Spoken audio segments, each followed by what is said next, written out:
Então, hoje nós vamos discutir as técnicas mais importantes de saúde, tá? Será a verificação de sinais vitais. Eu dividi essa aula em duas partes, porque ela é bem extensa, tá? Hoje eu vou apresentar para vocês 3 sinais vitais, que seria temperatura corporal, frequência cardíaca e frequência respiratória. E na aula de amanhã vocês vão ver mais 3 sinais vitais, que seria a pressão arterial, saturação de oxigênio e glicemia capilar, que nós já estudamos ela separadamente, tá? Vamos iniciar, gente. O que seria esses sinais vitais? Lembrando que é uma das técnicas mais básicas e mais importantes que um técnico em enfermagem desempenha no serviço de saúde, tá?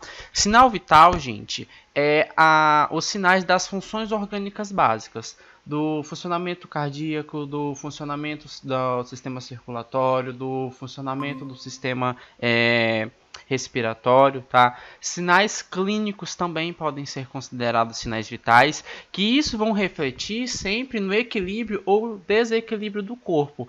A partir desses números, que todo sinal vital tem um número de referência, um valor de referência, que eu vou considerar como normal, ou como anormal, eu vou saber se o organismo do nosso paciente está reagindo da maneira que ele deveria, da maneira correta, se está no completo, num funcionamento pleno, tá? São também considerados indicadores de vida, por isso que o nome é sinal vital. Eles vão orientar, vão favorecer o diagnóstico, porque dependendo do valor que eu encontrar, pode me levar a ter algumas conclusões do funcionamento orgânico, e essas conclusões podem orientar a forma de eu tratar e de eu cuidar desses pacientes, logicamente junto com a assistência médica. Além disso, além de eu fechar um diagnóstico, promover um diagnóstico, eu posso fazer o acompanhamento e a evolução clínica, se esse paciente está melhorando, se esse paciente está piorando, de acordo com os sinais e os valores de referência que nós encontrarmos na hora de verificar esses sinais vitais, tá? É um meio também rápido e eficiente da gente conseguir monitorar todas as condições do paciente.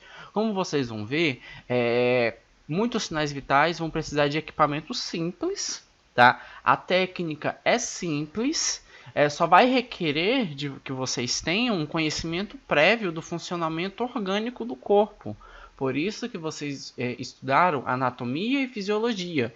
E eu vou mostrar para vocês como que eu verifico se essas funções orgânicas que vocês estudaram em anatomia e fisiologia tá dentro da normalidade. Tá? E então não vai precisar de grandes recursos, nenhum material extremamente caro. É algo simples que se faz na rotina, todo dia e às vezes várias vezes ao dia tem como rotina verificar esses sinais vitais. E é algo que o técnico de enfermagem faz sempre, tá? Desde o primeiro dia de trabalho dele até o último dia. Então é algo que vocês têm que prestar atenção, têm que dominar, porque é o básico do básico da assistência de um técnico de enfermagem, tá? Quais seriam os sinais vitais, gente? Seria primeiramente a temperatura, tá? A temperatura, ela pode ser medida em algumas unidades de medida, tá? No Brasil e em vários países, a unidade de medida de temperatura, de acordo com a ABNT, é graus Celsius, tá? Então, temperatura no Brasil nós verificamos em graus Celsius. Em outros países, eles podem verificar em Fahrenheit, que é uma outra unidade de medida, tá? Eu vou mostrar para vocês esses dois, porém vocês vão se ater apenas à unidade de medida em graus Celsius, porque existe uma terceira que seria em Kelvin, só que Kelvin é utilizado muito para experimentos científicos. Nós sempre vamos nos limitar a graus Celsius ou Fahrenheit. No Brasil, apenas graus Celsius, que vai de 0 a 100 a escala de graus Celsius. Nós também temos o pulso ou os batimentos cardíacos, que nós sempre vamos medir ele por BPM, batimentos por minutos. Nós vamos contar literalmente quantas vezes o coração bate por minuto. Como é um pouco complicado eu acessar o coração para mim verificar quantas vezes ele vai bater por minuto, eu posso fazer isso pelos pontos arteriais. Por quê? Vocês viram em anatomia e fisiologia que as artérias elas saem do coração com um sangue em alta pressão e rico em oxigênio, tá? Por isso que é um sangue que tem uma coloração bem vermelho, um vermelho bem claro, bem vivo. E a artéria ela vai pulsar no mesmo ritmo do coração. Então eu verifico a frequência cardíaca, o batimento cardíaco no pulso, tá? Nesses pontos de pulso que eu vou mostrar para vocês. Quais são esses pontos de pulso e quais são as artérias que nós podemos palpar para fazer essa medida da frequência cardíaca. Outro sinal vital seria a respiração. Tá? A respiração ela é medida em respirações por minuto ou inspirações por minuto. Sempre nós vamos utilizar o RPM ou IPM. Em poucas literaturas consideram uma terceira, que seria movimentos por minuto, MPM, tá? Movimentos por minuto. Mas geralmente a gente utiliza respiração por minuto ou inspiração por minuto. Tem umas particularidades de como eu vou verificar essa frequência respiratória, porém ela também vai ser em 1 minuto. Quase todos, senhores, os sinais vitais vão ser em 1 minuto, tá? Eu também posso verificar, dentro dos sinais vitais, a pressão arterial ou a tensão arterial, que o valor de pressão no Brasil, que nós utilizamos a escala de pressão, é o milímetro por mercúrio. Então, todo valor vai ter que ter essa unidade de medida, tá? Milímetro por mercúrio. Vocês vão achar 2 números e vão ter que colocar milímetro de mercúrio após esses números. Outros sinais vitais que não é tão utilizados aqui no Brasil é a dor, tá? A dor, por muito tempo, ela foi considerada como algo subjetivo e algo incapaz de ser medido, tá? Porém, hoje nós já conseguimos fazer a mensuração dessa dor através das chamadas escalas de dor. Perdão, tem algum colega querendo entrar.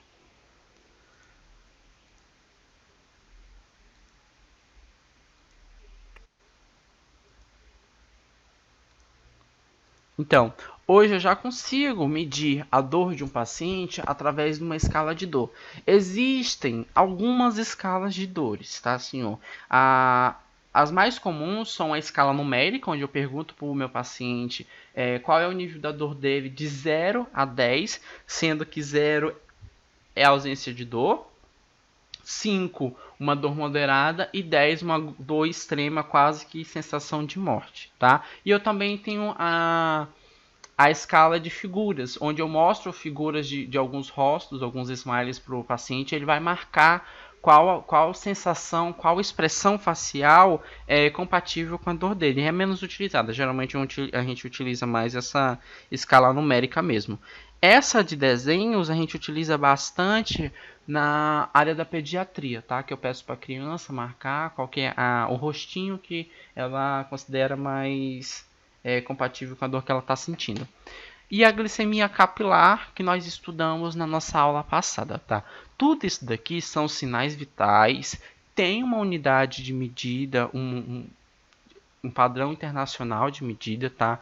Alguns a gente utiliza no Brasil, em outros países podem se utilizar outros padrões para se medir, mas no geral são esses que eu coloquei aqui para vocês, tá? Vocês não vão encontrar nada fora dessa realidade quando vocês forem estagiar e quando vocês forem trabalhar também.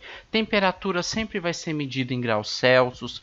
Pulso ou batimento cardíaco sempre vai ser medido em batimentos por minuto. Respiração sempre vai ser medida por RPM, respiração por minuto. Pressão arterial sempre vai ser medida por milímetros de mercúrio. A dor por uma escala numérica e a glicemia por miligramas por decilitro, de acordo com o que nós estudamos na aula passada, tá? Mas como que seria os princípios básicos para fazer uma verificação desses sinais vitais? Gente, aqui nós não estamos entrando ainda no mérito de cada sinal vital individualizado. É algo um pouco mais genérico. Os cuidados que vocês têm que tomar, os conhecimentos prévios que vocês devem ter antes de inventarem de verificar um sinal vital. Isso é extremamente importante para vocês e para o paciente também. Tá, gente? Porque Nós já vimos muitos casos de pacientes que chegaram a ter uma complicação muito grave ou até mesmo a falecer devido a um sinal vital anotado de maneira errada, que o técnico de enfermagem verifica, anota, o enfermeiro e o médico lê o prontuário, a anotação e não se preocupa, porque os valores que estão lá estão dentro da normalidade. Quando a gente vai olhar para o paciente, a realidade é totalmente diferente. Alunos, senhores, enquanto estão aprendendo, eu não sei o porquê, tá? Mas vocês costumam ter o medo de não conseguirem ouvir direito, não conseguirem contar direito e acabam inventando o valor de sinal vital. Gente, isso é extremamente grave, tá? Não façam isso jamais. Sejam sinceros com os professores de vocês. Se vocês forem para estágio, falar: professor, eu não sei fazer isso, porque ele vai ensinar. Eu estou mostrando a parte teórica para vocês. Posteriormente, nós vamos treinar isso várias e várias vezes para que quando vocês forem para a prática, vocês não inventem um sinal vital. Eu olhar no prontuário, pensar e imaginar que o paciente está tudo ok, está tudo tranquilo, e quando eu for fazer a avaliação dele, ver que ele está completamente descompensado e às vezes com algum tipo de alteração orgânica muito grave, que pode ser até fatal para a vida dele, que eu não pude intervir antes, porque eu acreditei no valor do sinal vital que vocês anotaram, tá? Então sejam sinceros consigo mesmos e com os professores de vocês, porque isso a gente aprende com a prática, é treinando. Vocês não vão, eu não tenho a pretensão e nenhum professor tem a pretensão que no primeiro estágio vocês já saibam verificar uma pressão arterial, verificar uma frequência cardíaca, uma frequência respiratória, uma saturação de oxigênio, uma temperatura. O que a gente espera minimamente de vocês, que vocês saibam o valor de referência. De eu falar assim, ó, o paciente está com tantos graus de temperatura, isso é uma febre ou não? Paciente está com tanto de frequência cardíaca, está normal ou não está? Mas que vocês saberem ou não verificar isso é com o tempo, tá, senhores? Não se preocupem, que nós vamos ter muitas oportunidades para fazer isso. O profissional que for verificar um sinal vital, ele deve ter conhecimento prévio da variação normal de um sinal vital, tá? Senhores, esse SSVV é a abreviação de sinal vital, tá? Muito pouco provável a gente escrever sinal vital nos prontuários. Quase todo mundo eles abreviam. Então, SSVV é a abreviação de sinais vitais. E todo sinal vital tem uma variação, ele não é algo fixo e que eu vou utilizar como regra para todos os pacientes, tá? Vocês têm que aprenderem essa variação nessas nossas aulas de hoje e de amanhã, tá? Esses valores de referência têm que estar muito claro na cabeça de vocês, para quando vocês verificarem ou forem treinar verificar esses sinais vitais, poder dizer que aquilo está para mais, que aquilo está para menos ou que tem algum tipo de alteração.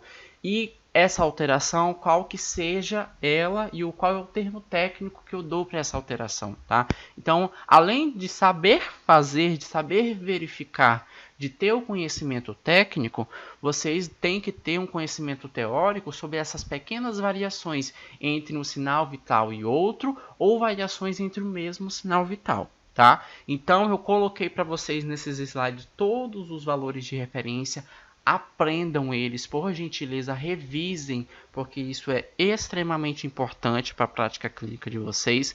Não entender um sinal vital, não entender o que significa um valor de referência, me pergunte, tá? Mas não fiquem com dúvida que essa é a aula mais importante da nossa disciplina. Nós tivemos muitas técnicas, senhores, mas uma técnica que pode causar um prejuízo efetivo na assistência do paciente é essas técnicas de sinais vitais. Por isso que eu deixei ela um pouquinho mais por último, tá?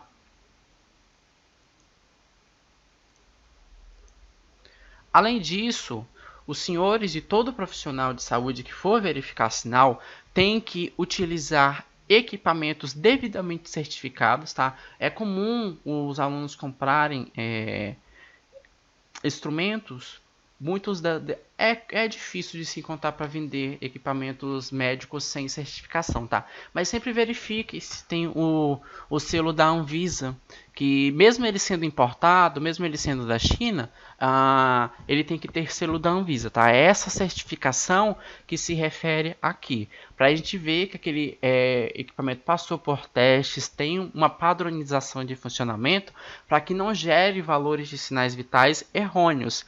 E além disso, muitos equipamentos necessitam que você faça uma manutenção prévia dele, tá? Que ele seja calibrado, que ele seja verificado se está funcionando de maneira correta. Outros precisam apenas que vocês troquem as pilhas ou troquem as baterias, tá? O principal que a gente tem que sempre tomar cuidado na verificação e calibrar ele bem direitinho é o esfigmo, tá? Aquele aparelho para verificar a pressão arterial. Porque muitas das vezes o ponteiro pode estar apontando no zero, mas ele está descalibrado e dá um valor de um sinal vital errôneo. Então, se ele é um pouco mais antigo, é recomendado pela literatura que se tenha pelo menos uma manutenção uma vez ao ano. Tá? Os outros não, os termômetros são a bateria, então é só trocar a bateria. Frequência respiratória e frequência cardíaca não utiliza muitos equipamentos, apenas um relógio de pulso, como vocês vão ver, tá? Então são esses cuidados mínimos que nós temos que ter com os equipamentos e com o nosso material. Além disso, nós vamos ter que prestar assistência, gente, ao nosso material. Nós vamos ter que fazer, além da manutenção, uma higienização antes e após. Eu vou mostrar para vocês direitinho como que se faz a higienização, como se escolhe o material adequado para cada sinal vital, tá? Além desses cuidados, vocês vão ter que realizar uma abordagem, gente, que seja organizada, sistemática para a verificação dos sinais vitais. De maneira alguma, vocês vão fracionar o tempo de medição. O que seria o tempo de medição, gente? Quase todos os sinais vitais, com exceção de alguns, eles são verificados em 1 minuto. Tá? Em 1 minuto a gente tem que ficar fazendo as contagens, principalmente frequência cardíaca e frequência respiratória. Eu conto as batidas do coração e os movimentos respiratórios por 1 minuto. O que alguns profissionais fazem? Eles contam por 30 segundos e dobram aquele valor. Isso está errado. Ou eles contam por 15 segundos e multiplicam esse valor por 4. Isso também está errado. Tem que ser por 1 minuto, gente. Por quê? Porque nos primeiros 30 segundos o coração pode estar batendo normal, a respiração pode estar normal. E nos últimos 30 vocês encontrarem alguma anomalia, alguma interferência. Tá? Então é importante que vocês façam a verificação do sinal vital no tempo preconizado para cada tipo de sinal vital. Temperatura do mesmo jeito, tem temperatura que a gente passa de 3 a 5 minutos medindo. Tá? Então utilizem um tempo preconizado para cada sinal vital. Não inventem de verificar metade do tempo e multiplicar por 2. Ou verificar 1/4 do tempo e multiplicar por 4. Isso acontece e muito, mas é muito errado e é passível e abre uma margem muito grande para que haja existências de erro de sinais vitais com números errados, tá? Com valor errado que novamente nos leva a tomar condutas e a ter um diagnóstico errôneo desse paciente devido a esses valores que foram registrados de maneira incorreta, tá? Vocês também vão respeitar os horários prescritos em que os sinais vitais devem ser verificados, tá? Não é todo sinal vital que pode ser verificado a todo instante. Logicamente que existem algumas situações, como por exemplo, paciente deu entrada na UPA, logicamente ele vai passar pela triagem e ele vai verificar o sinal vital lá. Paciente deu entrada no setor de urgência e emergência do R. Primeira coisa é verificar sinais vitais, não importa o horário e como ele estava. Mas se o paciente está internado, nós temos o horário certinho e temos o porquê daquele horário para cada sinal vital, tá? Quem vai anotar para vocês, vai prescrever o cuidado dos sinais vitais, vai ser o enfermeiro. Ele vai colocar junto com a prescrição médica, porque como eu já disse para vocês, o médico prescreve medicamento, prescreve tratamento. Quem vai prescrever cuidados para você virar o paciente de tantos em tantos minutos, olhar o acesso venoso, para vocês verificarem sinais vitais de tanto em tanto tempo, quem prescreve esse cuidado é o enfermeiro. Tá? Então, na prescrição, lá vai ter tal hora verifica tal sinal vital, de tanto em tanta hora verifique esses sinais vitais, porque nós vamos fazer uma análise individual de cada paciente. Vai ter paciente que vai precisar só a rotina do hospital, uma vez ao dia, ou uma vez ao plantão, ou 2 vezes por plantão. Tá? Vai ter pacientes instáveis que não, que nós vamos ter que verificar muitas mais vezes, e isso vai estar tudo na prescrição médica que o enfermeiro prescreveu. Tá? Então, não tem aqui a necessidade de vocês ficarem decorando horário de sinal vital, quando eu verifico, quando eu não verifico, porque vai estar tudo no prontuário descrito de maneira bem bonitinha, tá? De maneira bem satisfatória. E assegurar, senhores, que as suas mãos, porque vocês vão tocar no paciente, vão examinar esse paciente, vão procurar pontos de pulso, vão procurar pontos de verificação de temperatura, vão procurar pontos de verificação de aferição de pH, de saturação de oxigênio. Então as mãos de vocês devem estar limpas e os materiais que vocês utilizarem, termômetro, esfigmo, régua, enfim, tudo o equipamento de vocês também devem estar higienizados, tá? Minimamente com álcool 70. Eu vou mostrar para vocês como que se faz essa higienização. Tem todo um protocolo, tem até sentido de limpeza para um termômetro, senhores. Eu não posso simplesmente colocar um algodão com água para lá e para cá falando que eu vou higienizar. Eu começo por uma parte e termino em outra, tá? Eu vou mostrar isso para vocês. E toda essa parte de higienização, vocês já aprenderam. Vocês não aprenderam a fazer lavagem das mãos comum, lavagem das mãos com água e sabão, com antisséptico, fazer uma fricção com álcool, uma escovação do preparo pré-cirúrgico. Tudo isso eu já mostrei para vocês.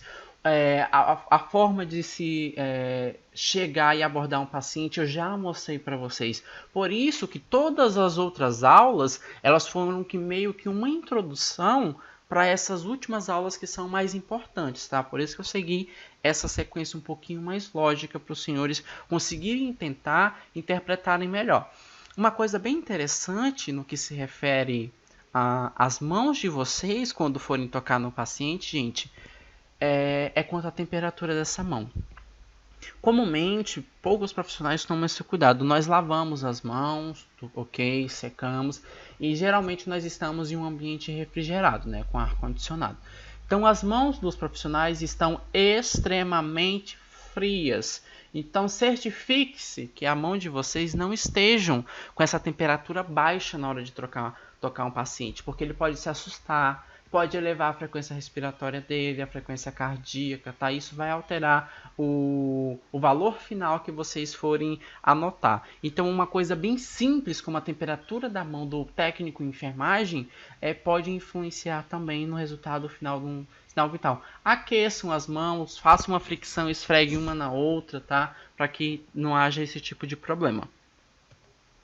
Além disso, vocês vão estabelecer um diálogo com o cliente de vocês, explicando todo o procedimento que vocês vão realizar, tá? Lembrando, senhores, que o estado emocional, eles vão interferir no sinal vital, tá? Se a pessoa estiver triste, se a pessoa estiver chorando, se a pessoa estiver nervosa, se ela estiver com raiva, se ela estiver agitada, tudo isso vai influenciar o sinal vital e o funcionamento orgânico dela. Então os valores vão ser totalmente alterados, tá? Por isso que nós seguimos sempre uma sequência lógica e esse paciente eles têm que estar em repouso. Se ele está internado, em repouso deitado. Se ele chegou no posto de saúde para fazer a triagem da UPA, ele tem que estar confortavelmente sentado, quieto e tranquilo para fazer a verificação desse sinal vital, tá? Porque todas essas situações podem também alterar o sinal vital.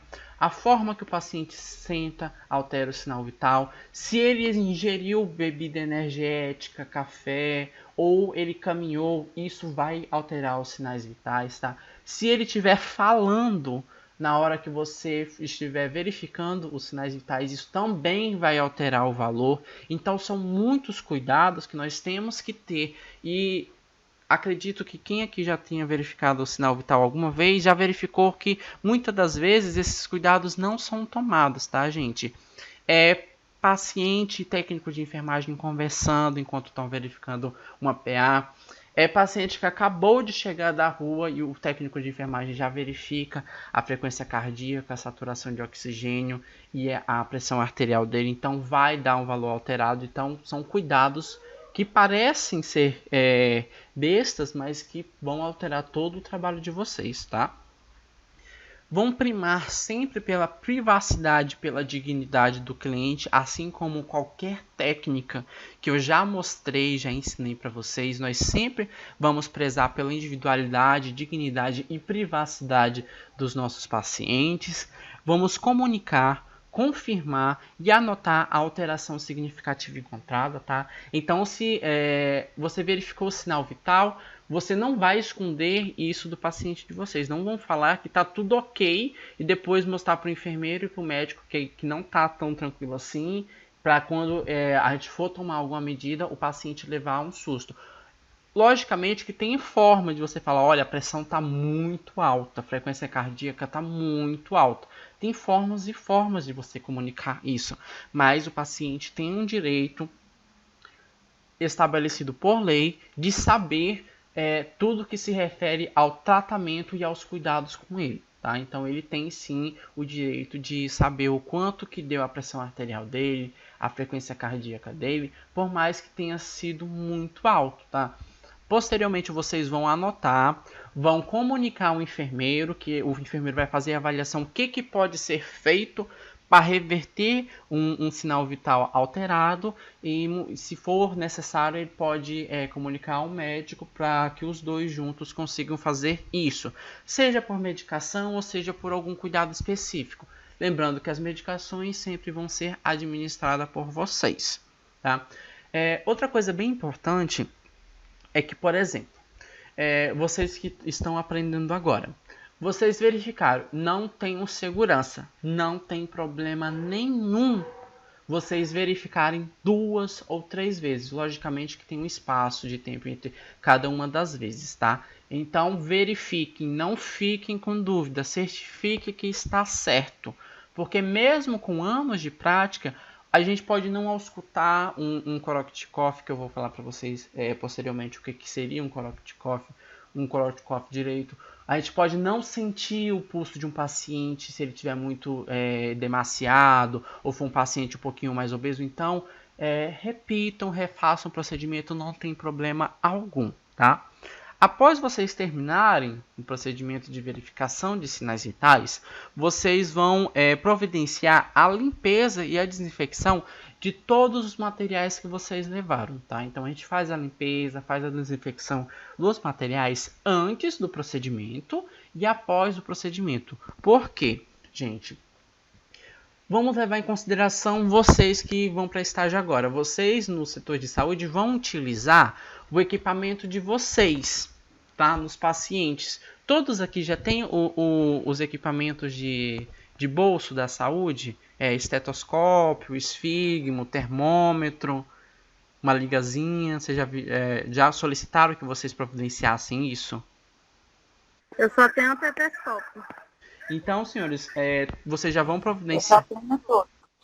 Vocês vão providenciando, tá? Porque quando vocês forem para estágio, vocês vão precisar bastante disso. E o cuidado com eles também vai ser de responsabilidade de vocês. Porque todo aluno tem que ter o seu material, que a gente chama material de bolso ou kit de enfermagem, tá? Tem um esteto, um esfigmo, um termômetro, alguns vêm oxímetro, mas eu não aconselho os alunos a comprar oxímetro, a não ser que eles queiram, porque o oxímetro é um equipamento um pouquinho mais caro, tá? E não tão necessário. E dos demais é isso, uma fita, uma liga que vocês utilizam para garrotear na hora de fazer acesso, e é um material básico que todo aluno tem que fazer. Então vocês vão precisar realizar a limpeza e a desinfecção desse material antes e após cada procedimento, tá? Porque é material de vocês, vocês vão levar para casa. Então não levem junto bactérias e micro-organismos do paciente de vocês ou do hospital, tá? Então Então tem que ser feita uma higienização, uma desinfecção e uma limpeza bem rigorosas com esses materiais. O outro caso é quando vocês já estiverem trabalhando no setor de saúde. Gente, no setor de saúde, o técnico em enfermagem já não precisa levar o seu próprio material, porque isso é só enquanto é aluno, porque está aprendendo, enfim, e precisa treinar bastante, então é sempre bom ter consigo o seu próprio material.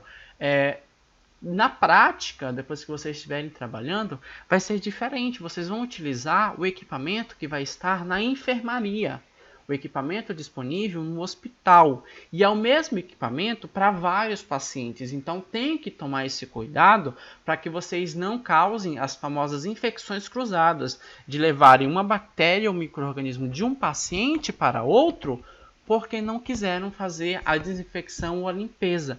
Eu sei que dá muito trabalho, gente. Cada técnico pode ficar com 5, com 7, com 10 pacientes e ele ter que fazer essa limpeza e a desinfecção em cada paciente. Saindo de um, limpa. Vai para o outro, limpa de novo, vai para o outro. Eu sei que isso demanda tempo, que isso demanda recursos e trabalho também, porém é necessário, tá? Principalmente para pacientes que têm bactérias infecto-contagiosas ou bactérias de contato. Então, além de vocês terem que lavar as mãos para evitar a infecção cruzada, vocês ainda vão ter que tomar esses cuidados com os equipamentos do hospital. Enquanto alunos é o de vocês, enquanto profissionais são os disponíveis na unidade, tá? Até aqui tranquilo, senhores?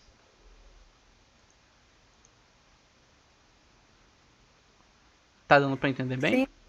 Então, gente, nós ainda estamos nas orientações genéricas, tá? Nós ainda nem entramos nos sinais vitais. Só para vocês verem a quantidade de coisa que vocês vão ter que tomar cuidado na hora de verificar um sinal vital desse. Então, revisem e revisem muito essa aula. Eu estou indo bem lentamente, estou gravando ela para posteriormente o pessoal postar e vocês poderem reassistir também, porque vocês vão precisar.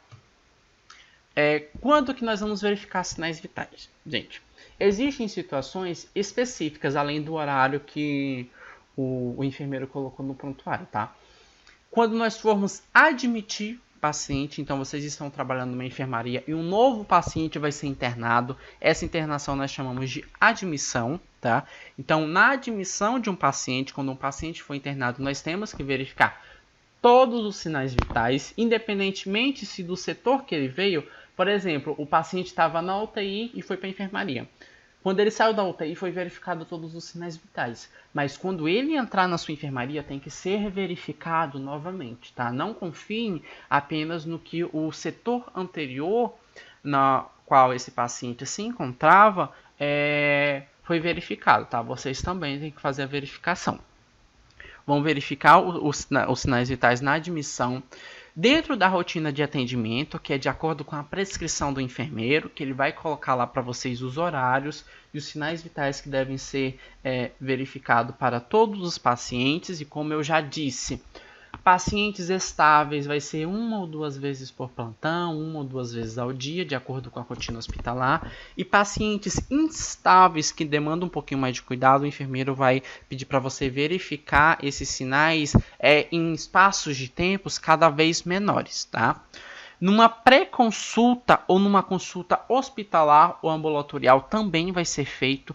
Geralmente, a verificação desses sinais vitais é para fazer a chamada classificação de risco. Vocês lembram quando a gente dá entrada no serviço de pronto atendimento, por exemplo, numa UPA? Sempre é verificado o sinal vital antes, tá? Dá para fazer a classificação. Quando quem for se consultar com um médico no posto de saúde antes de ir para o consultório do médico, sempre é verificado também os sinais vitais, por mais que seja apenas a pressão arterial ou a temperatura, tá? Mas o ideal seria que fosse todos, mas eles focam basicamente nesses dois, tá? Vocês também vão verificar sinais vitais antes e após qualquer procedimento cirúrgico, tá? Também vão verificar antes e depois de qualquer procedimento invasivo de diagnóstico, ou seja, para exames. Antes de se fazer exames invasivos, logicamente que, por exemplo, Uma coleta de sangue você não vai fazer verificação de sinal vital. Uma coleta de saliva você não vai precisar. Mas, por exemplo, numa endoscopia, que o paciente é sedado, é colocado um tubo dentro do esôfago dele até o estômago ou o intestino, tem que ser feito um sinal vital para ver se o paciente vai aguentar o procedimento e também se ele vai suportar a anestesia. Se ele tiver já descompensado, jamais o médico vai anestesiar um paciente desse, porque ele sabe que a anestesia vai fazer com que piore o quadro clínico dele, tá? Então nós também verificamos sinais vitais antes e após todos os procedimentos invasivos de diagnóstico. Uma coisa que é extremamente importante, que eu não sei se disseram para vocês em farmacologia, tá? Mas que eu não vejo quase ninguém fazer, mas eu faço e vocês farão também. Gente, deve verificar sinal vital antes e após vocês realizarem as medicações de vocês, tá? Principalmente se for uma medicação que vai afetar a função cardiovascular, a função respiratória ou o controle de temperatura. Isso foi passado para vocês, gente, em farmacologia, que vocês têm que verificar a pressão arterial, a frequência cardíaca, a frequência respiratória, saturação de oxigênio no paciente de vocês antes e após a administração dos medicamentos?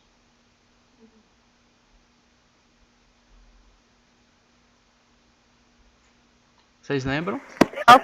Como é que é, professor? Pergunta. Em farmacologia, senhores, passaram para vocês que vocês devem verificar os sinais vitais, ou frequência cardíaca, frequência respiratória, pressão arterial, antes de vocês fazerem administrar os medicamentos e após vocês fazerem a administração desses medicamentos? Sim, foi falado. Tá? Então vocês vão fazer isso, tá, senhores? Por mais que quase ninguém faça, vocês têm que fazer. Porque muitas das vezes os sinais vitais já estão comprometidos, já estão instáveis e o medicamento que vocês forem administrar nesses pacientes podem descompensar ainda mais. Ou pode ocorrer, por exemplo, dele estar tranquilo, tá tudo certinho, tá tudo ok, e vocês administrarem o medicamento e ele ter algum tipo de reação e começar a descompensar. Para mim conseguir fazer a verificação disso, eu tenho que verificar o sinal vital antes e após administrar esses medicamentos. Existem algumas medicações que nós vamos ter que tomar mais cuidados do que outras, tá? Antihipertensivos, alguns tipos de antibióticos, aqueles medicamentos gasosos, os famosos aerosóis que vai direto no pulmão, nós temos que tomar esses cuidados, tá? Os analgésicos, de modo geral, muitas das vezes a gente não precisa ter esse cuidado, a não ser que esse analgésico seja de pirona, porque a dipirona, como vocês viram em farmacologia, ela tem a tendência de abaixar a pressão arterial, então vocês têm que verificar o quanto está essa pressão arterial, mas no geral é isso. Se vocês tiverem dúvida em qual medicamento que eu tenho que verificar e qual medicamento que eu não tenho que verificar, vocês podem fazer de duas maneiras, gente. Ou verifica em tudo, ou pergunta para o enfermeiro, que ele vai falar para vocês, tá? E também vocês vão verificar sinais vitais sempre que o paciente manifestar qualquer sintoma inespecífico ou algum desconforto físico. Se ele falar que está com dor no peito, você já verifica os sinais vitais, vê se tem alguma coisa alterada que explica aquela dor no peito. Se ele falar que está com falta de ar, já verifica os sinais vitais, vê se tem alguma coisa errada que justifique essa falta de ar, tá? Então, se ele manifestar algo do tipo, você já verifica em todos os sinais vitais, que pelos sinais vitais a gente já consegue explicar e já consegue intervir no que está de errado com esse paciente, tá?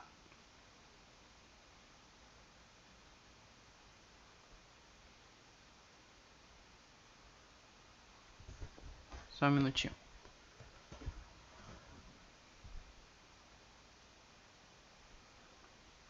Vamos lá. Oi. Pois não? Não, pensava que o senhor tava falando e eu não tava ouvindo. Não. Vamos aos materiais que vocês vão precisar para verificar os sinais vitais, senhores. Vocês vão precisar de um termômetro para verificar a temperatura, tá? Termômetro de mercúrio ou um termômetro digital. Gente, por que eu coloquei termômetro de mercúrio? Antes, logo quando eu entrei na faculdade, a Anvisa proibiu a comercialização de termômetros de mercúrio, tá? Porque o mercúrio, ele é um metal líquido, é o único metal líquido que nós podemos encontrar. Ele era bastante utilizado para a verificação de temperatura nesses termômetros que tinham uma coluna de mercúrio, porém o mercúrio, ele é um metal extremamente tóxico, tá? Então, se você fosse manusear, fosse limpar, fosse verificar o sinal vital do paciente de vocês, e esse termômetro que era feito de vidro, ele quebrasse, vocês poderiam se contaminar com esse mercúrio extremamente tóxico, tá? Então hoje nós utilizamos termômetro digital. Porém eu coloquei o de mercúrio porque existem ainda algumas unidades que utilizam esses termômetros de mercúrio, tá? Infelizmente, gente, o termômetro de mercúrio ele tem esse fator citotóxico, né? Ele é tóxico para o tecido humano.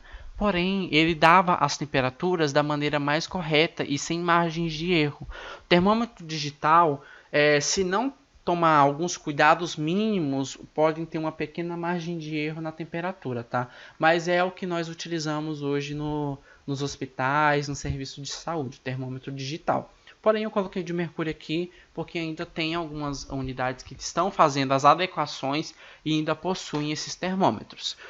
Vão precisar também de um recipiente com algodão embebido em álcool 70, tá? Ou para fazer a higienização do local alguma área do paciente e principalmente para fazer higienização do material de vocês. Um relógio de ponteiro, tá? O relógio tem que ser de ponteiro para vocês conseguirem marcar 1 minuto. Eu não disse para vocês que quase todos os sinais, muitos sinais vitais são verificados em 1 minuto. Então eu preciso de um relógio para marcar esse 1 minuto, senhores. Os alunos geralmente perguntam sempre o seguinte: se pode utilizar o cronômetro. Gente, pode utilizar o cronômetro se ele for separado. Se for do celular, não é tão aconselhável, porque você vai ter que colocar o celular em cima da bandeja ou em cima do paciente. O seu celular está extremamente contaminado ou ele pode se contaminar com bactérias do paciente ou bactérias do hospital, tá? E vocês levarem tudo isso para casa.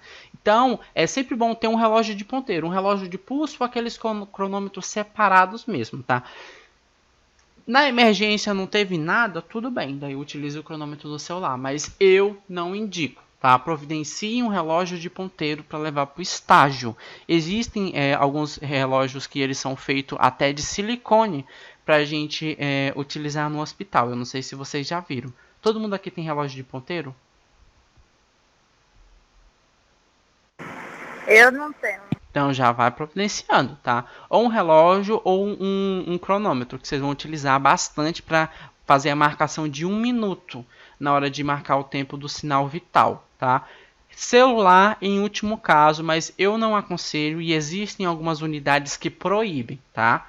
Não é crime, mas tem esse risco de contaminação de ambas as partes, como eu já disse para vocês, tá? E alguns hospitais, alguns setores hospitalares, existem a famosa CCIH, que vocês já estudaram também, Convenção Interna de Ação contra a Infecção Hospitalar. Então, algumas CCIHs não permitem o uso do cronômetro do celular. Então, já vão providenciando um relógio de ponteiro.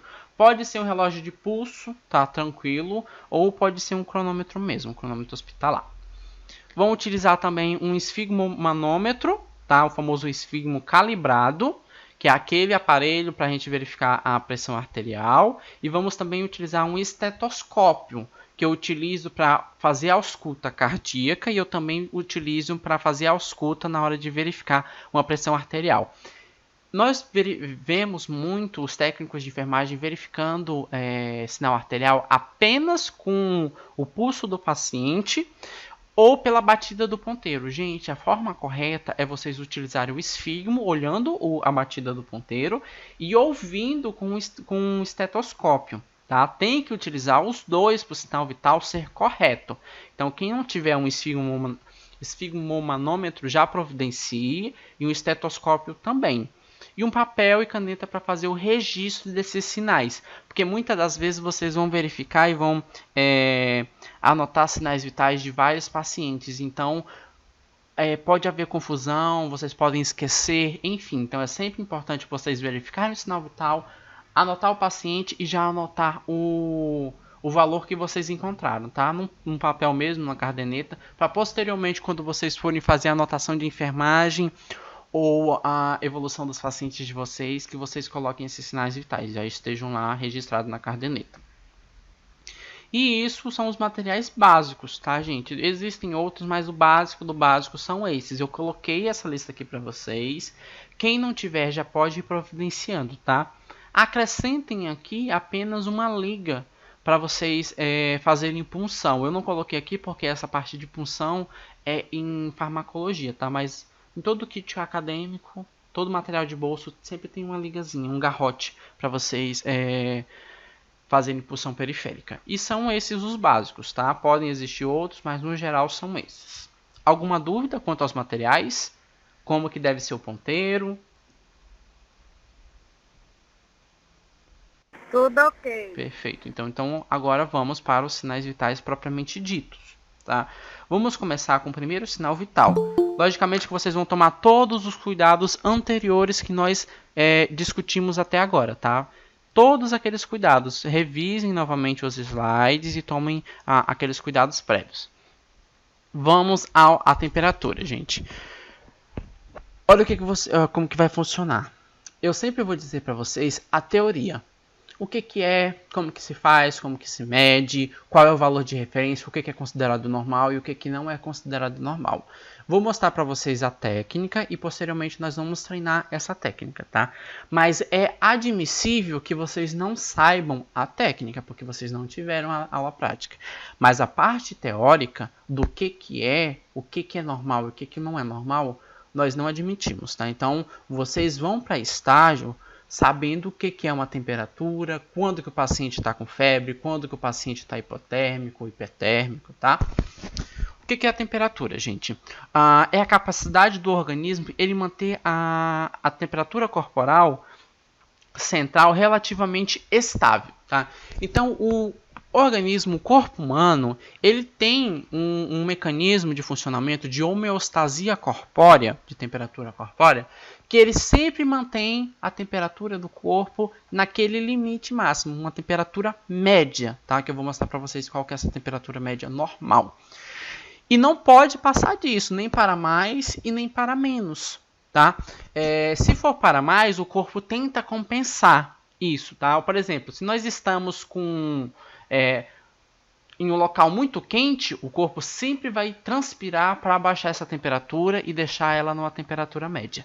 Se nós estamos num ambiente muito frio, o organismo vai começar a provocar tremor muscular. A pessoa vai começar a tremer para gerar calor e manter também a temperatura naquele nível considerado normal, tá? É uma função extremamente importante esse valor de temperatura corporal normal. Por quê? Se eu aumento demais ou se eu diminuo demais a temperatura do organismo, todas as funções vão ser comprometidas. Muitas reações químicas, e vocês sabem que nós realizamos centenas de diversas reações químicas a todo instante no corpo, precisam estar nessa temperatura ideal para que elas possam ocorrer. Tá? Então, o mecanismo de regulação de temperatura corpórea é algo extremamente importante. Vai ser sempre o equilíbrio entre a produção de calor pelo corpo e a perda de calor. Quem vai medir o quanto de calor que nós vamos perder, o quanto de calor que nós vamos produzir e o quanto de calor que nós vamos absorver do ambiente vai ser uma região que fica no encéfalo que nós chamamos de hipotálamo, tá? O hipotálamo ele é o centro termorregulador do corpo. Logicamente que ele tem muitas outras funções, tá? Mas entre essas funções, que são funções extremamente importantes, o hipotálamo tem a função de regular a temperatura corpórea do organismo, tá? Então é ele que sempre vai tentar manter a temperatura estável.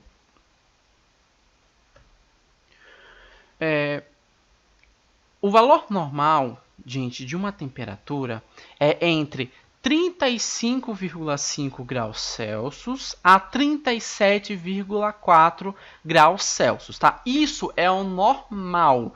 Abaixo disso, eu tenho uma hipotermia, que seria abaixo uma temperatura corporal baixa, e acima de 37,4 eu tenho uma hipertermia, que pode ser hipertermia maligna, pode ser febre, pode ser um estado de febril. Eu vou mostrar para vocês essas diferenças, tá? Mas o valor normal, já anotem aí, de uma temperatura é 35,5 graus Celsius ou 37,4 graus Celsius. Acima disso, eu já considero anormal. Vocês lembram que eu falei para vocês, senhores, que temperatura corporal, a unidade de medida de temperatura no Brasil é o grau Celsius? Então eu vou utilizar grau Celsius. Em alguns países, como por exemplo os Estados Unidos, não utiliza grau Celsius como unidade de medida, utilizam o grau Fahrenheit, tá? Que vocês estudaram isso em química no primeiro ano do ensino médio. Em Fahrenheit seria 96,6 Fahrenheit a 99,3 Fahrenheit, tá? Não precisam se ater a esses valores de Fahrenheit, apenas os valores em graus Celsius, tá? Mas vocês precisam saber que existem outras formas, outras unidades de medida, porque como nós já falamos para vocês, gente, nós estamos preparando vocês para trabalharem em todos os tipos de unidades hospitalares, desde as bem mais equipadas, com os melhores equipamentos, com os melhores recursos técnicos científicos, até aquelas bem precárias da zona rural, da comunidade indígena, até mesmo um hospital de excelência de padrão internacional. Tá? Então, vocês têm que saber todos os valores, mas atenham-se nesse primeiro momento apenas o valor normal de uma temperatura em graus Celsius, tá? 35,5 graus Celsius a 37,4 graus Celsius. Gente, essa variação entre 35 e 35,5 e 37,4 eu considero normal. O paciente está com a sua temperatura normal, o hipotálamo está funcionando normalmente, está conseguindo regular a temperatura. Outro problema que pode ocorrer quando nós vamos estudar sinais vitais, gente, e eu falo para vocês que isso sempre dá confusão entre alunos, professores, enfermeiros e pessoal que vai fazer concurso, é que esses valores eles podem mudar de literatura para literatura. Então eu estou dando esse valor para vocês. Se vocês consultarem uma literatura mais antiga, pode ter um valor um pouquinho diferente, tá? Então utilizem o que eu estou passando para vocês agora, porque eu peguei das literaturas mais atualizadas, tá? Então ainda pode ter essa divergência de literatura para literatura. Mas no geral, a maioria delas, por isso que a gente sempre utiliza a maioria, tem como normalidade esses valores de 35,5 a 37,4 para temperatura corporal normal, tá? As escalas, eu disse para vocês que pode ser em centígrados, que é graus Celsius, que vai de 0 a 100, né? E pode ser medida em Fahrenheit, que é de 32 a 212, que é utilizado, por exemplo, nos Estados Unidos. Para a gente verificar uma temperatura, nós vamos utilizar sempre um termômetro. Não consigo verificar a temperatura de outra forma, tá? No máximo que eu vou conseguir saber é que o paciente está quente ou que ele está frio. Mas o valor normal eu só vou conseguir verificar com um termômetro. O termômetro ele é dividido em duas partes. Ele não é uma parte única como muitas pessoas pensam, tá? Existe aquela partezinha de metal na ponta dele, que é a parte sensível, e existe o corpo dele. Isso nós chamamos de bulbo e nós chamamos de haste, tá? Esse mesmo termômetro que eu utilizo para verificar a temperatura, eu tenho de tipos diferentes, para vocês verem como que é a confusão para se verificar um sinal vital. Apesar de parecer simples, tá? Então, eu tenho uma unidade de medida em graus Celsius. Eu tenho um valor que eu considero normal, dependendo da literatura que eu for estudar. Eu sei que eu vou utilizar um termômetro, mas eu ainda tenho tipos diferentes de termômetro, tá? Pode ser um termômetro de mercúrio, como eu já falei para vocês, que ele está caindo em desuso, são poucas unidades que ainda tem, e eles estão todos sendo recolhidos pela vigilância sanitária devido ao alto risco de quebra e de contaminação desses materiais. Temos o termômetro digital, que é a maioria. Nós também temos um termômetro timpânico, que eu verifico a temperatura do paciente pelo ouvido, pela membrana timpânica dele, tá? Eu tenho o termômetro a laser, que é esse infravermelho, que eles estão utilizando bastante agora na pandemia, que parece uma pistolazinha e um laser toca a pele do paciente e já me dá a temperatura. Eu tenho termômetros em fita, que é muito utilizado para crianças, tá? Eu tenho termômetros retais que eu utilizo para verificar a temperatura do paciente pelo canal do reto. Então eu tenho muitos tipos de termômetro e vocês precisam saber esses tipos e saberem manusear eles, tá? Lembrando que a temperatura normal não vai mudar, tá? Outro problema é o seguinte, gente. Dependendo do local do corpo que vocês forem verificar, se for uma temperatura oral, o termômetro for colocado na boca. Se for uma temperatura timpânica, que vocês vão colocar o termômetro no ouvido do paciente. Se for um termômetro a laser, que vocês só vão mirar o laser na testa do paciente. Se for um termômetro de fita, que vocês vão colocar a fita, geralmente também na testa do paciente, principalmente em crianças e recém-nascidas. Se for um termômetro retal, que vocês vão introduzir esse termômetro no reto do paciente, cada região ainda vai ter uma temperatura de referência diferente. Essa que eu mostrei para vocês aqui é a temperatura normal, geral. Mas dependendo da região que vocês forem verificar essa temperatura, outros valores devem ser considerados, tá? Então são muitas coisas que vocês têm que levar em consideração e têm que dominar apenas para verificar uma temperatura, por mais simples que pareça, tá? E aqui estão eles, gente. Eu tenho um termômetro de mercúrio, tá? Aqui, o meio dele eu tenho uma colunazinha de mercúrio, ele é feito de metal. Então eu tenho o bulbo e eu tenho a haste, tá? O bulbo é esse daqui e a haste é essa. Eu tenho o termômetro digital, que geralmente quase todo mundo tem um desse em casa, né? É o que nós estamos utilizando no hospital agora. O único cuidado é que nós temos que sempre verificar a bateria dele.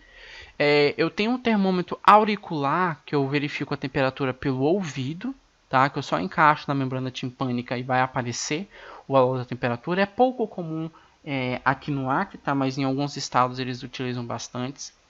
Eu também tenho essa variação aqui de termômetro de mercúrio também, tá? Então esse e esse são termômetros de mercúrio, apesar de o formato ser diferente. Esse daqui é muito mais fácil ler. Esse daqui, os antigos técnicos de enfermagem e os enfermeiros, eu também passei por essa fase, na época que eu estava aprendendo. Nós tínhamos que descer essa coluna e dava muito trabalho, que tinha que ficar balançando até ela descer para eu poder usar, tá? E às vezes os alunos também tinham muita dificuldade em fazer a leitura dessa coluna de mercúrio. Então criaram esse outro termômetro que, independentemente se for esse de vidro ou esse daqui, os dois estão caindo em extinção, tá? Devido ao risco de contaminação. Além disso, eu tenho o termômetro infravermelho, que é esse que eu apenas coloco um laser de 3 a 5 centímetros de distância do paciente, aciono o laser e já vai dar a temperatura dele imediatamente aqui. Esse termômetro de infravermelho, ele tem muitas vantagens, tá? A primeira vantagem é que não tem contato com o paciente, tá? Então eu não preciso ter aquela neurose com higienização, porque o que vai tocar nele é o laser, tá? Então o equipamento em si não vai tocar no paciente. Ele está ganhando muita popularidade, gente, nesse tempo de pandemia, tá? O termômetro infravermelho, porque dá pra gente verificar a temperatura de muitas pessoas em um tempo hábil muito pequeno, tá? Enquanto os outros eu tenho que esperar um certo tempo, por exemplo, um termômetro de mercúrio, um termômetro digital, geralmente a gente aguarda 5 minutos, tá? O a laser não, ele é instantâneo. Então, no tempo de pandemia, onde eu tenho que verificar a temperatura de muitos pacientes em uma larga escala em pouco tempo, ele está ganhando bastante popularidade no serviço de saúde.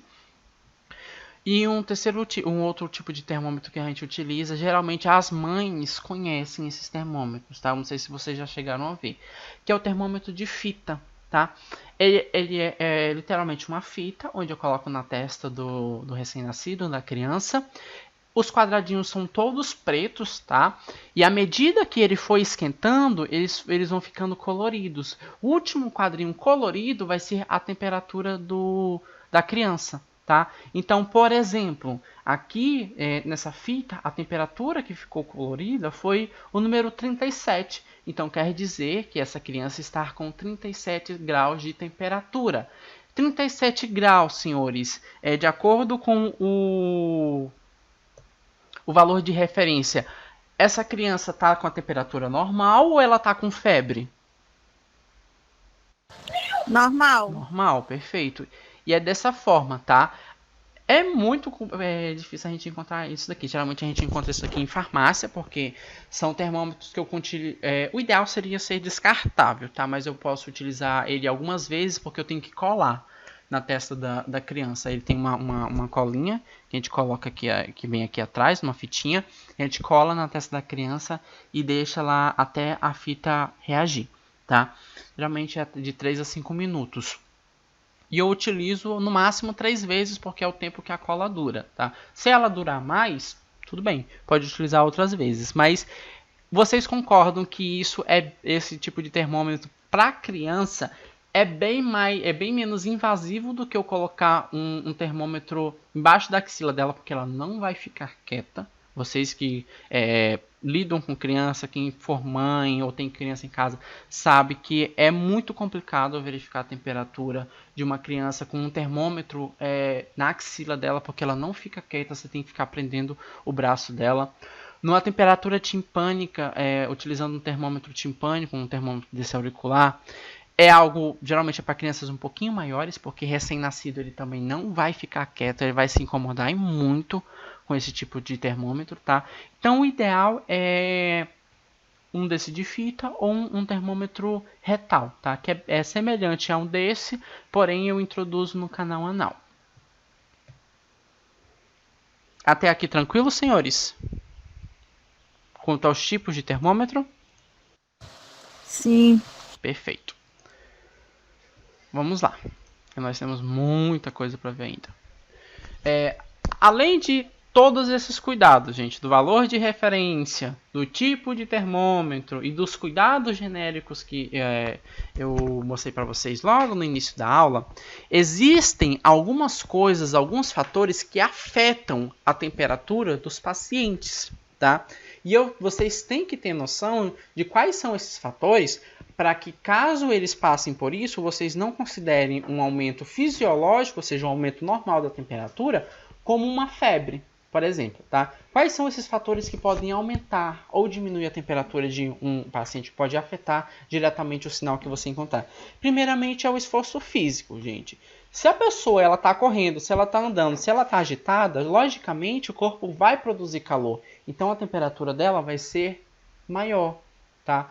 Então atentem-se se o paciente de vocês ele está acabou de fazer alguma atividade, acabou de caminhar, acabou de andar, para vocês aguardarem um pouco até a temperatura voltar ao normal. Porque se vocês verificarem logo após essa atividade ou essa agitação, o valor ele vai dar alterado e vai dar alterado para mais. Daí muitas das vezes vocês podem dizer e anotar lá que o paciente de vocês estão febril, estão com uma temperatura alta, porém é apenas a temperatura resultante do esforço físico dele, tá? Então deem esse tempo. Outra coisa que pode ocorrer também e fazer com que aumente a temperatura corporal, senhores, é o aumento do metabolismo, tá? Porque o metabolismo, se ele estiver acelerado, ele pode aumentar a contração muscular. E quem é o responsável por produzir calor no corpo é os músculos, tá? Então, essas contrações musculares vão gerar nesses pacientes uma sensação de calafrio. Eles vão sentir frio, tá? Vão ter uma sensação de frio, porém, a temperatura vai estar muito elevada, bem comumente também chamado de suor frio, tá? Vocês têm que esperar que isso passe na hora de verificar, porque essa temperatura do metabolismo também vai aumentar a temperatura que vocês forem anotar no prontuário.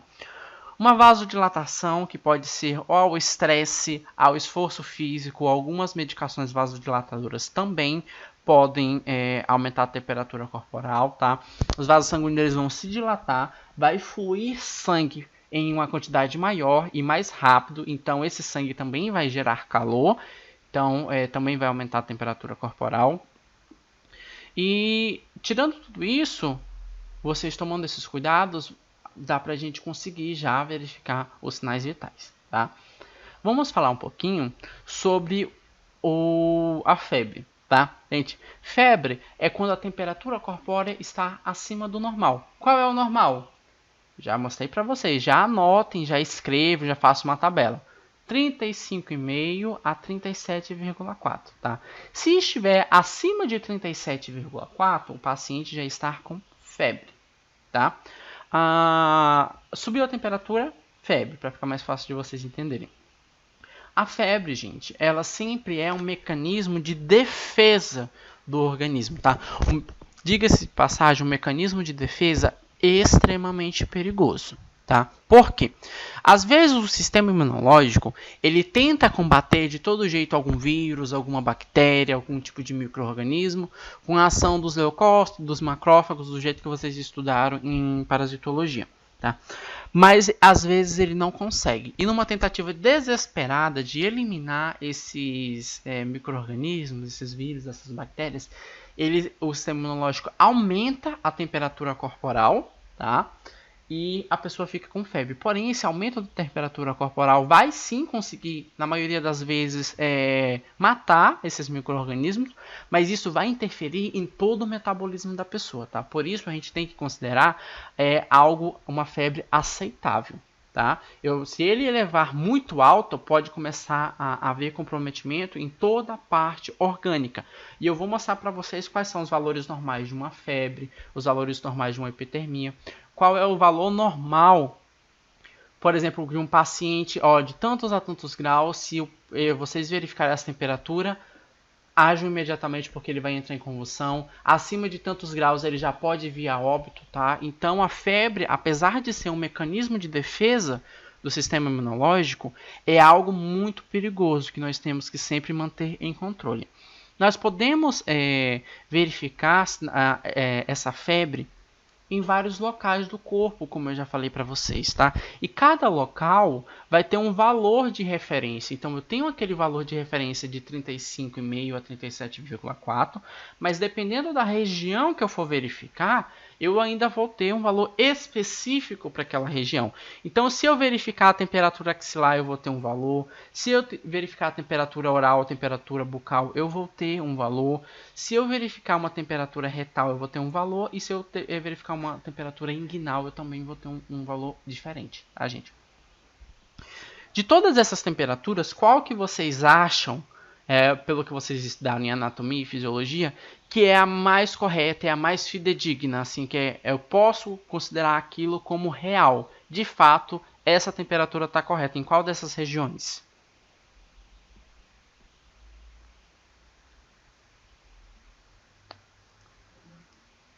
Alguém aqui sabe? Qual é a melhor região para valores corretos de temperatura corporal do jeito que vocês aprenderam em anatomia e fisiologia?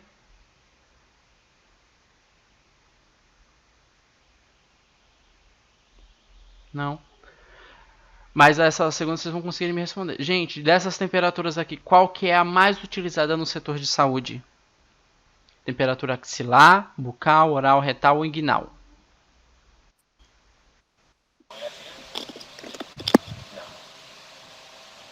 A Luciana acertou. É axilar, tá?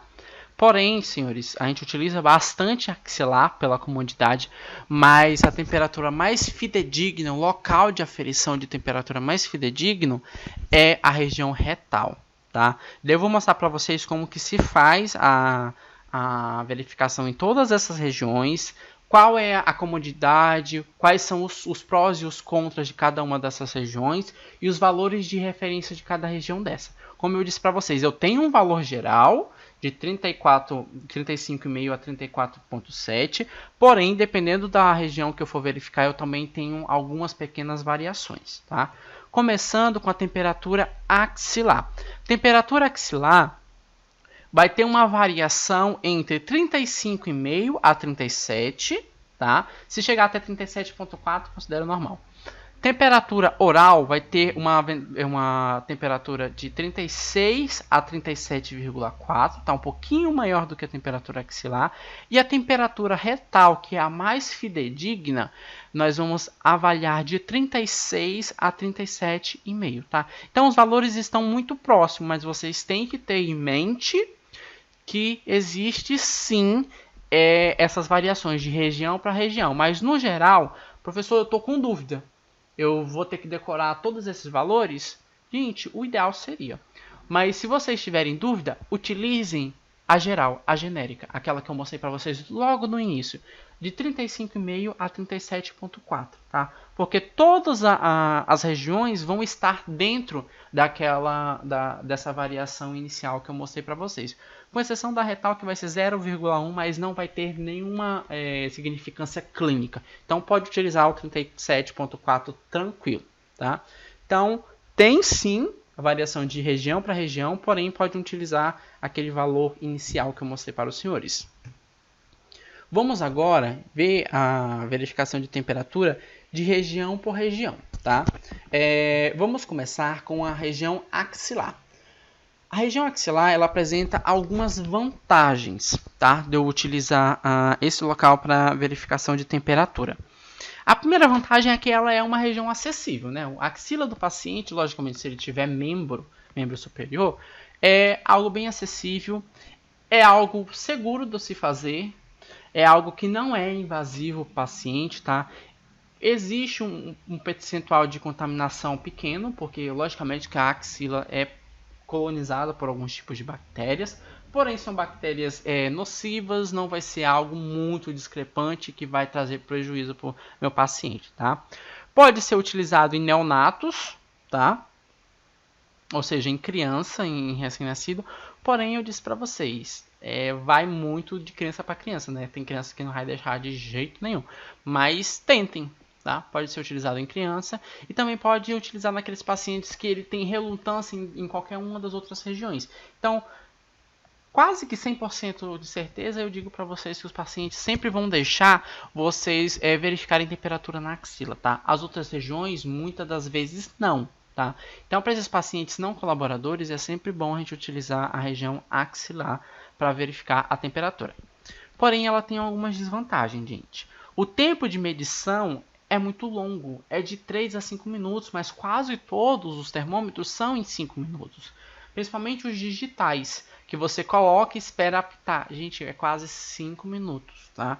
Então tem um tempo grande, tá? Mas eu tenho a vantagem que é acessível e não é invasivo. E ele é contraindicado para as pessoas com trauma ou alguma queimadura na região torácica, que não pode ficar movimentando o membro, tá? Então essas seriam as vantagens e as desvantagens de eu utilizar a região axilar para verificação de temperatura corpórea. A temperatura oral, gente, pela boca. A principal vantagem também que é acessível, né? Dá para mim acessar a cavidade oral do paciente tranquilamente. E também é confortável para ele, não vai ser nada tão invasivo para esses pacientes. A desvantagem é o seguinte, que ela pode ser afetada pela ingestão de líquido ou alimento. Então, se o paciente acabou de tomar café extremamente quente e você for verificar uma temperatura na região oral, vai dar um valor alterado. Se ele comeu ou tomou algum líquido extremamente frio, logicamente que essa temperatura também vai dar alterada. Então tem que tomar cuidado, tá? Porque a temperatura na região oral, ela pode sim ser afetada pela ingestão de líquidos ou alimentos muito quentes ou muito frios. Não utilizar, senhores, em pacientes que submetem a cirurgia oral, tá? Principalmente em pacientes que passaram por cirurgias na face ou na boca com um dentista ou com bucomaxilo, tá? Então, esses pacientes nós não verificamos a temperatura dele na região oral. Utilizamos qualquer uma das outras regiões, mas quase certeza eles deixarem vocês só na região axilar.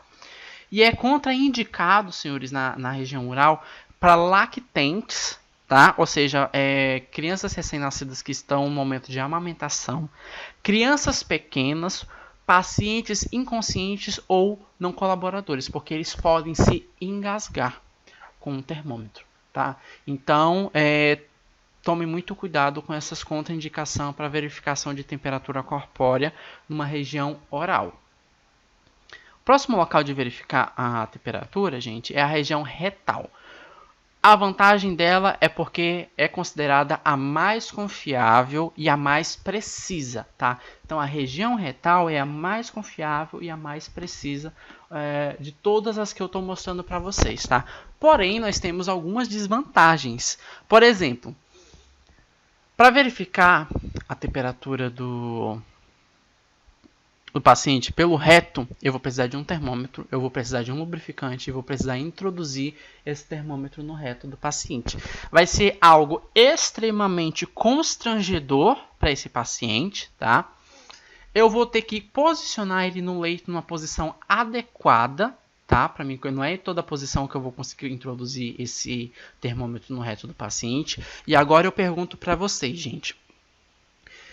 Eu dei uma aula de posicionamentos, vocês me deram o nome de vários posicionamentos. Por exemplo, se o paciente ele estiver em um decúbito lateral com uma perna ela dobrada, assim dizer grosso modo para vocês entenderem, ele está virado de lado com a perna dobrada para cima para evidenciar o reto, para me conseguir introduzir, qual é o nome dessa posição? Alguém aqui lembra? Eu não lembro. Senhores, vocês têm que estudar, não é porque é EAD que vocês podem negligenciar o estudo de vocês, isso é o básico. Colocar um paciente deitado numa cama para verificar uma temperatura ou fazer qualquer coisa, tá? Revisem, estudem, posição de Siemens, tá? Que eu mostrei para vocês, eu vou até abrir aqui novamente.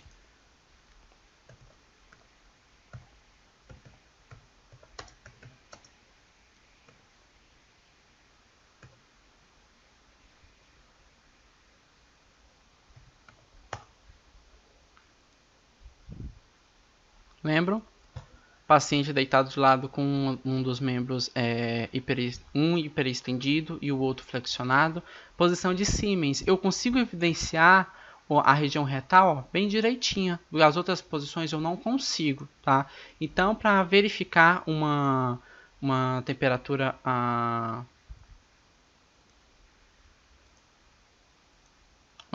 retal, é sempre importante vocês colocarem em decúbito de Siemens ou na posição de Siemens, tá? É a mesma coisa. Então, tomem muito cuidado e revisem os assuntos dados, tá, senhores? Além disso, vai requerer lubrificação, como eu disse para vocês, para introduzir o termômetro no reto do paciente, vai precisar que nós colocamos algum tipo de lubrificante. Pode ser vaselina ou xilocaína gel, que além de lubrificar, vai anestesiar. É contraindicado, senhores, na presença de diarreia, tá? Se o paciente está com diarreia, não tem como eu introduzir um termômetro no reto dele. Pacientes que tiveram alguma intervenção cirúrgica na região retal, como a retocoloscopia, ou aquelas cirurgias de hemorroidas no plexo hemorroidal, eu também evito de verificar uma temperatura nessas situações pela região retal. Se a pessoa tiver alguma inflamação local, como um eczema, alguma fissura anal ou até uma hemorroida, eu também evito fazer a utilização, tá? Porém, na literatura cientificamente provado, é a região com uma melhor confiança e de maior precisão para se verificar essas temperaturas, tá? Agora vamos aos tipos de febre, senhores. Uma febre, ela pode ser classificada em 4 tipos, tá? Lembrando o que é uma febre? Quando a temperatura corporal sobe, devido a uma resposta imunológica do organismo, como eu já expliquei para vocês, tá? Então, a febre, ela pode ser uma febre sustentada, tá? Que é uma febre que ela inicia e fica durante um longo período de tempo naquele mesmo valor, tá? Geralmente é 38 graus ou um pouquinho acima de 38 graus. 38 graus é febre ou não é? Pelo valor de referência que eu mostrei para vocês.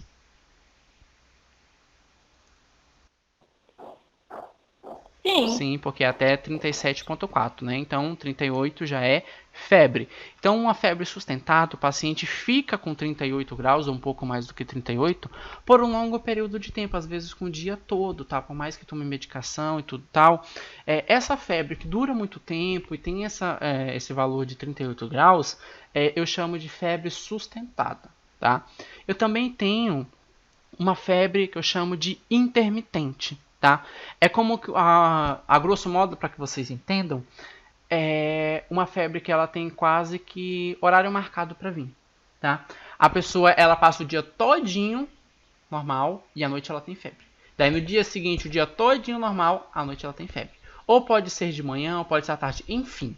É como ela passasse um longo período sem febre e posteriormente essa febre viesse sempre no mesmo horário, como se fosse hora marcada, tá? Isso eu chamo de febre intermitente. Uma das doenças muito clássicas de ter febre intermitente é a malária, que vocês estudaram em parasitologia e microbiologia, tá? A malária, os pacientes sempre vão sentir febres à noite. Vocês lembram que as febres diurnas, a febre terçã e a febre quartã, que a professora, não sei quem foi a professora de vocês de microbiologia e parasitologia, mas ela disse que geralmente pacientes com malária têm sempre esse período de febre, tá? Febre terçã ou febre quartã. Quem não lembra, já revisa a parasitologia, tá? Mas seria basicamente isso, uma febre quase que com hora marcada para ocorrer. Eu também tenho uma febre remitente. Gente, febre remitente é quando eu tenho períodos de febre seguidos de períodos sem febre, tá? Então eu tenho 2 horas de febre e 2 horas sem. Ou eu tenho 2 dias sem febre e 2 dias com febre seguida, tá? Isso eu chamo de febre remitente. Muitas das vezes não está associado a nenhuma doença e não é algo muito marcado, tá? Por isso que eu não posso confundir intermitente com remitente. E um terceiro e quarto tipo de febre é uma febre redicivante, tá? A febre redicivante, gente, é quando a temperatura ela vai variar do normal para febril em períodos maiores do que 24 horas, tá? Então não vai ser uma temperatura muito alta, então a pessoa vai ficar entre 37, 38, 37, 38, 37, 38, intervalos maiores de 24 horas. Então ela vai e volta, várias vezes por dia, tá? Isso eu chamo de febre redicivante. Não posso confundir uma remitente com uma redicivante, tá? Porque a remitente é um período muito longo, tá? Às vezes até de dias, 2 dias com febre, 2 dias sem febre, com uma redicivante, que são períodos pequenos espaçados que eu marco em 24 horas, tá, senhores? Então, esses são os 4 tipos de febre que nós utilizamos na nomenclatura no hospital, tá? Vamos ver a verificação da temperatura axilar. Basicamente, vocês vão utilizar essa técnica para todas as temperaturas, tá? Eu vou focar na axilar, porque a axilar é a mais utilizada, tanto em casa e tanto no serviço de saúde também, tá? Mas vocês vão utilizar a mesma técnica com termômetro específico para regiões diferentes. A única que vai ser diferente dessa daqui vai ser a temperatura retal, que vai precisar de um lubrificante, tá? Mas a técnica em si vai ser a mesma. Vocês vão higienizar as mãos de vocês, vão preparar a bandeja com todos os materiais, tá? Levar o material para a enfermaria ou para o apartamento, para a beira do leito do paciente. Explicar o procedimento que vai ser realizado com ele. Realizar a desinfecção dos termômetros utilizando o álcool 70 e o algodão. Se vocês me perguntarem quais são os materiais, lá no início eu já dei a lista de todos os materiais para vocês, tá? Como que é feito isso, gente? Vamos ver se um termômetro, por exemplo, vocês estiverem utilizando um termômetro de mercúrio. Vocês vão certificar se a coluna do termômetro de mercúrio está abaixo de 35 graus, tá? Se não tiver mais do que 35 graus, vocês agitem, balancem ele forte até a coluna baixar. E vão enxugar a axila se for necessário, tá? Logicamente, porque a axila molhada, a axila aquecida também vai interferir no valor. Então, a maioria das vezes não é necessário, mas vocês sempre verifiquem. Se o paciente estiver transpirando bastante, podem secar a axila com papel toalha, com uma compressa ou com uma gasa. Colocar o termômetro na região axilar com o bulbo em contato direto, lembrando que o bulbo é aquela partezinha de metal, tá? Aquela pontinha do termômetro. Aquela ponta ela tem que ficar em contato direto com a pele do paciente, pedindo para que ele prenda esse termômetro com o braço, tá? Vocês vão retirar o termômetro após 5 minutos, tá? O de termômetro a gente tem que marcar 5 minutos. O digital não, o digital ele apita. Quando der os 5 minutos, ou de acordo com o fabricante, né? Porque tem termômetros digitais que pode ter uma variação de tempo. Então a gente sempre utiliza o o alarme do termômetro. Vamos realizar a leitura, memorizar o resultado ou anotar na caderneta de papel que eu disse para vocês sempre andar com ela, tá? Agitar novamente o termômetro de mercúrio para abaixar o valor. Então, vocês abaixaram, veio com a temperatura e vocês abaixem novamente o termômetro. Terminou o procedimento, vão realizar a desinfecção do termômetro, utilizando o algodão, tá? Embebido com álcool 70. Então, vocês vão limpar esse termômetro antes e após o procedimento, recolher o material, tá? Organizar toda a unidade. Lavar a bandeja com água e sabão, secar com papel toalha e passar álcool 70 posteriormente, tá? Retirar as luvas, higienizar as mãos, checar o procedimento realizado e registrar que você verificou a temperatura e quanto que deu essa temperatura, tá? Sempre vocês vão ter que registrar. Gente, checar o procedimento eu não sei se vocês já ouviram falar, ouviram nas medicações, salvo engano, tá? Quando você verifica, faz qualquer procedimento ou medicação, você tem que marcar, tipo um X ou um OK na prescrição, tá? Isso é checar o procedimento ou a medicação. Se vocês encontrarem algo de anormal, ou seja, uma temperatura muito alta ou uma temperatura muito baixa, vocês têm que comunicar essas alterações para o enfermeiro, tá? Porque a gente vai ter que dar um jeito de aumentar ou abaixar essa temperatura. Recomenda-se o uso de termômetro digital, né? Como eu disse para vocês, antigamente a gente utilizava bastante de mercúrio, ele era muito bom, porém tem o risco de contaminação e hoje nós prezamos e pedimos para os alunos e os profissionais utilizarem o termômetro digital. O termômetro de mercúrio, o tempo é de 5 minutos, tá? Como eu já disse para vocês, todo termômetro de mercúrio vocês vão marcar 5 minutos na axila do paciente, e os digitais vocês vão seguir a recomendação do fabricante. Tem alguns que vão ser 3 minutos, outros vão ser 5, isso vai variar de fabricante para fabricante, tá, senhores? E no geral vocês não vão se preocupar tanto com isso, porque quase todos eles têm um alarme, tá? Então apitou é o tempo que vocês retiram. Eu vou mostrar um vídeo rapidinho para vocês como que verificam a temperatura, porque já está ultrapassando o horário da nossa aula. Ele é bem pequenininho, só de 2 minutos, senhores.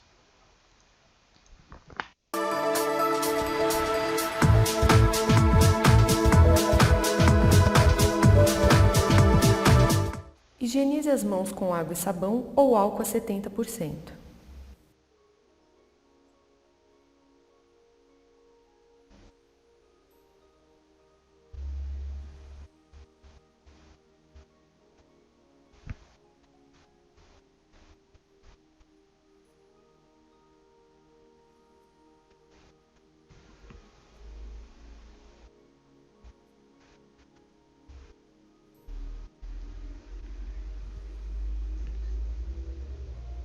Após reunir o material, direcione-se ao quarto da paciente.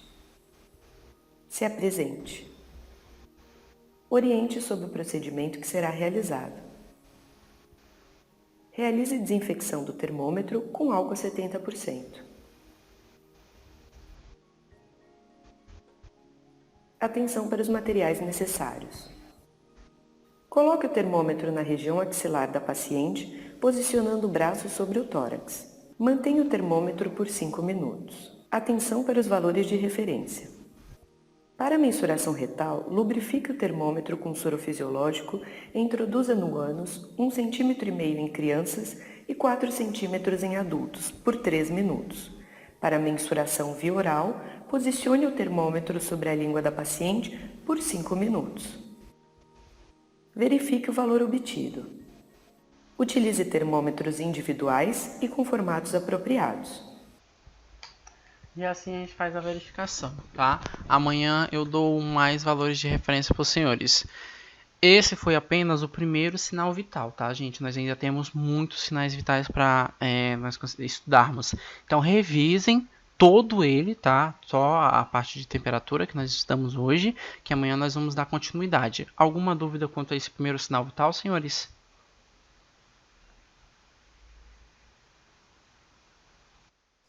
Não. Então, os senhores estão liberados por hoje, tá? Boa tarde a todos e até amanhã.